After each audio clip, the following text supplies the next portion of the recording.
Vous êtes branchés sur la radio Campus Unikin, la radio du savoir, sur 107.6 MHz, votre radio.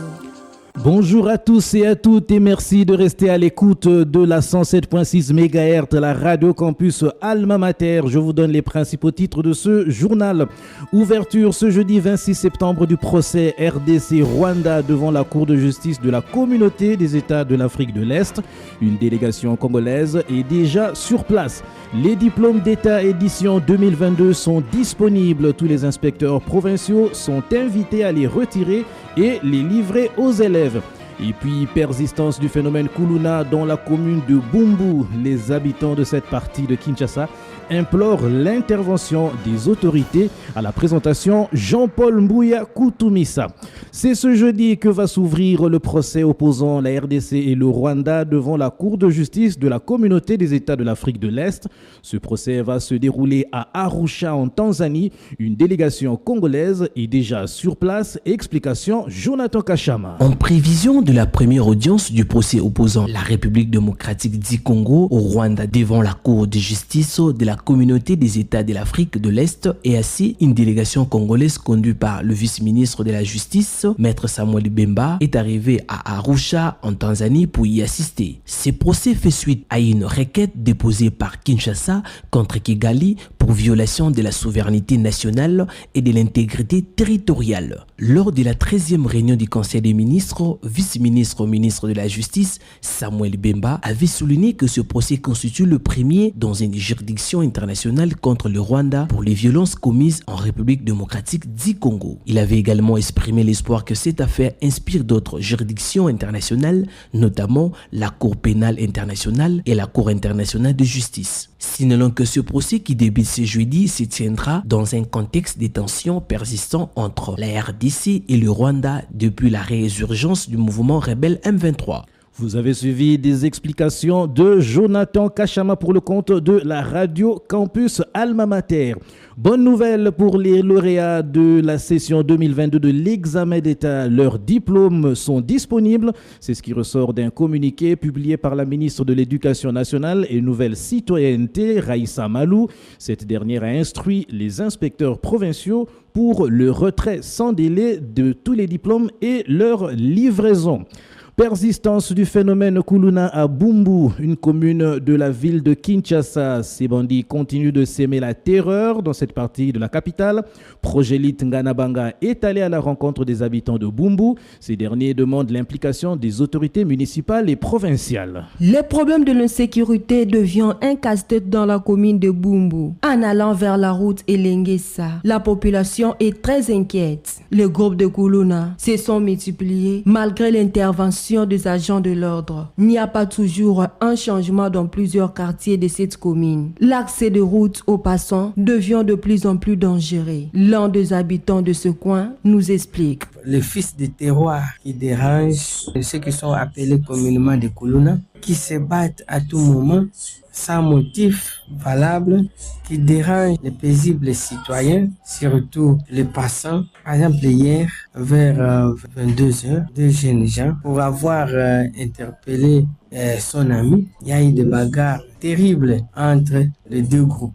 On était un peu bien à un certain moment avec Kanyama Kasese. C'était un peu ralenti, mais pour le moment, ces enfants-là ont repris sans être inquiétés par la police. Mais quand la police arrive, au lieu d'arrêter qui sème les troubles, la police n'arrête que les innocents et n'arrive que après que l'événement est déjà passé.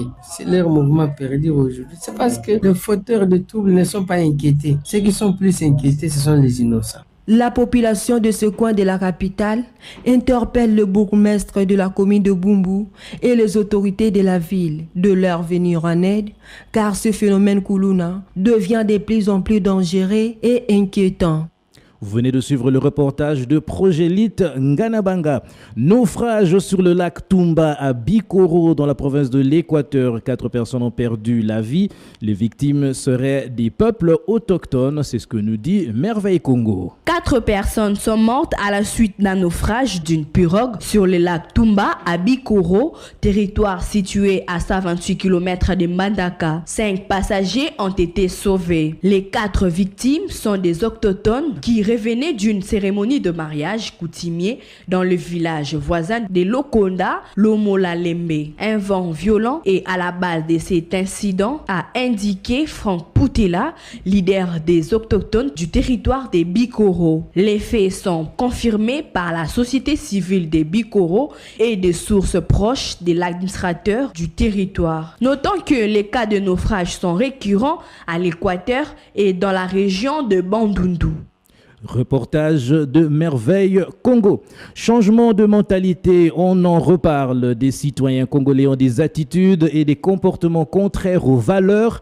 Parfait Kitiaka est psychologue à l'université de Kinshasa. Il donne quelques pistes pour réussir le changement de mentalité en RDC. Alors, le changement de mentalité dans la société qui est la société congolaise, c'est une base pour le développement de cette nation actuellement. Nous sommes en face d'une population qui s'est désolidarisée de son nez. Pourquoi? Parce que nous constatons dans notre société, je prends par exemple, j'achète une bouteille d'eau, je prends de l'eau et je jette. Pour moi, le plus important, c'est une autre personne qui va venir recycler ce que moi j'ai déposé. Dans notre société, par-ci, par-là, on parle toujours, il faut investir dans l'homme. Pourquoi? Parce qu'il y a certains comportements qui dérangent la nation. Il y a les détournements de l'autre côté, il y a la délinquance de l'autre côté et il y a ces manques de citoyenneté qui s'observent dans les schèmes de réflexion de tout Congolais. Alors, sur base de ça, quand nous regardons, nous disons qu'il est crucial et important d'apporter une touche particulière. Nous, particulièrement comme des psychologues, nous devons apporter notre contribution dans la gestion de ces pays. Pourquoi? Parce qu'une population qui n'a pas une mentalité assise, qui n'a pas une mentalité de changement, cette population-là est en train de se creuser lui-même. Alors, en regardant tout ça, nous nous sommes dit non, c'était important pour nous de venir appuyer cette coordination qui est la coordination des changements de mentalité.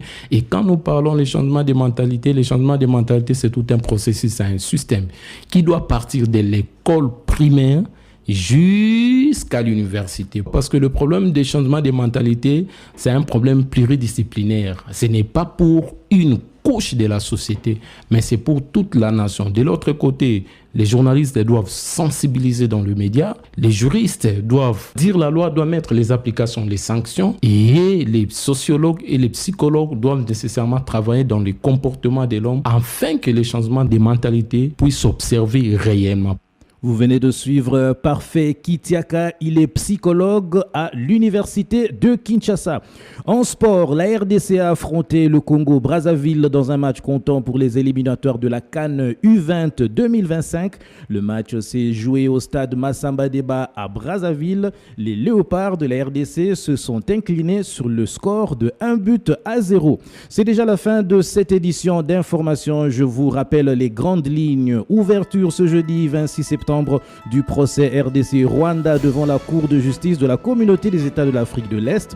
Une délégation congolaise est déjà sur place. Les diplômes d'État édition 2022 sont disponibles. Tous les inspecteurs provinciaux sont invités à les retirer et à les livrer aux élèves. Et puis, persistance du phénomène Kuluna dans la commune de Bumbu. Les habitants de cette partie de Kinshasa implorent l'intervention des autorités. Ont concouru à la rédaction de cette édition d'information Jonathan Kachama, Merveille Congo, Progélite Nganabanga. À la technique, nous avions Sylvain Chizungu, Emmanuel Boutela, Caleb Ovungu Chako, sous la supervision de Luxen Kinounou. Restez branchés sur la radio campus Alma Mater 107.6 MHz, la radio des spécialistes. Vous êtes branchés sur la radio campus Unikin, la radio du savoir, sur 107.6 MHz, votre radio.